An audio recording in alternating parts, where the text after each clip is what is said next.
Est-ce que la technologie ne prend pas à un moment donné trop le pas sur le rapport humain? Alors c'est une excellente question et c'est une grande préoccupation, effectivement. Les médecins sont de plus en plus des techniciens et il faut faire très attention parce qu'on est face à des patients.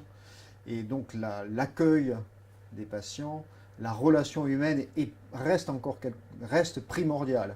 Et se réfugier derrière la technologie pour soigner les gens, c'est faire fausse route. Parce que bien sûr, nous avons besoin des moyens techniques et tous les moyens modernes pour soigner et guérir les gens, mais il ne faut pas oublier qu'on s'adresse à des êtres humains et donc il faut les accompagner psychologiquement, il faut les soutenir, il faut leur expliquer, il faut partager l'information et de façon à ce qu'ils comprennent très bien ce qui se passe et qu'ils se sentent en confiance, soutenus, pas simplement soumis à des techniques auxquelles il est difficile d'adhérer si on ne comprend pas.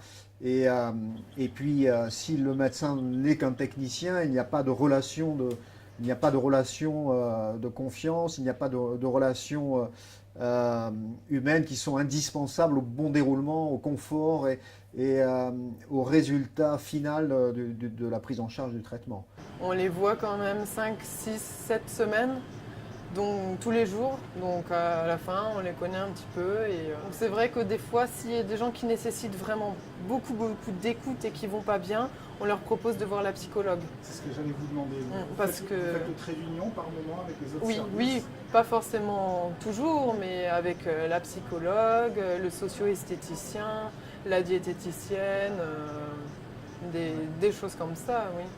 On a, de temps en temps, on détecte, on se dit, là, on pourrait proposer au patient parce que ça serait bénéfique pour lui. Ouais, ouais. Alors qu'il n'aura pas fait la démarche lui-même. Mais quelquefois, soit ils ne savent pas que ça existe, ou alors on leur a dit tellement de choses d'un coup qu'ils n'y pensent même plus. Il y a l'assistante sociale aussi qui, quelquefois, est très utile aux patients, parce que quand on a une maladie comme ça, tout est bouleversé dans notre vie. C'est bouleversé aussi pour nos proches, et on leur propose de voir la psychologue.